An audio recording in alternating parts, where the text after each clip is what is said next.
The other big story, at least for me, in this show, because we talk a lot about it in inflation and how it's affecting your lives, is the reappointment of Jerome Powell at the Federal Reserve. So a couple things I want to get to, but let's set the table, because Biden, you need proof that he needs a cognitive test. Here it is. Cut one. Roll that, G. We've gone from an economy that was shut down to an economy that's leading the world in economic growth. We've gone from small businesses being shuttered to a record number of new small businesses starting up.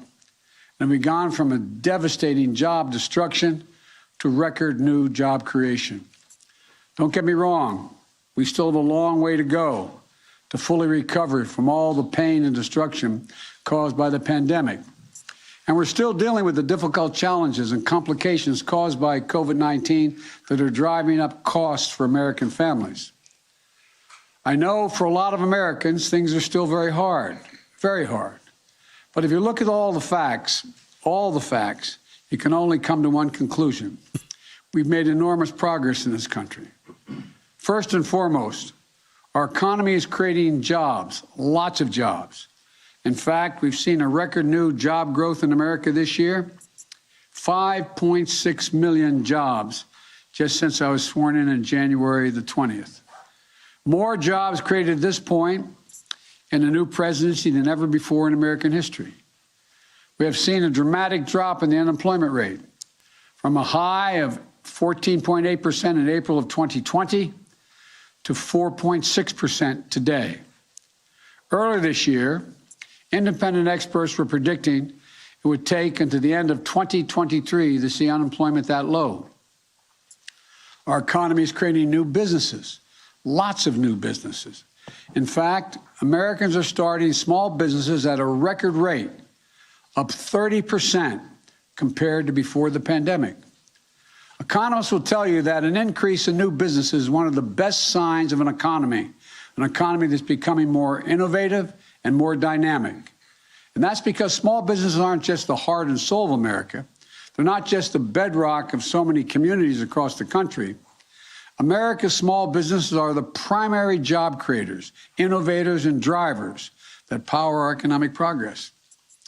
That's why it's a powerful statement of the faith that we have in our country, where our country and our economy is heading.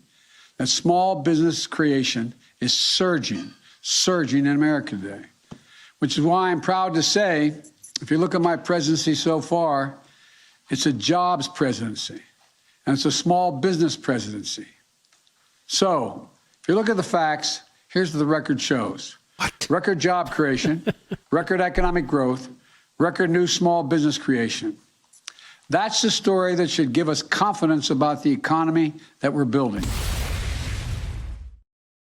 Where's he getting this data from? I have no idea. I'm wondering if he's even talking about his president. What's now, he talking about? Was he talking about Trump back in 2017?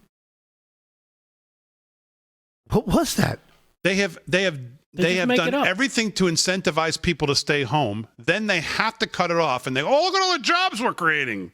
How about the guy today? Me and Damon had a break. We go to get food, and the guy's like, you guys are nice. He's like, hey man, do you know anybody who needs a job? We can't get anyone to work.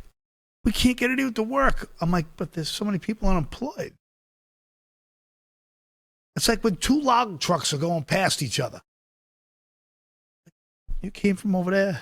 He's coming from where you guys both meet. It's so inefficient. The idea that Biden is the presidency of small business, he's doing everything to kill small business. Everything. His tax policy, inflation. He de-incentivized work for a year. Every bill, the spending. I'm the presidency of jobs and small business.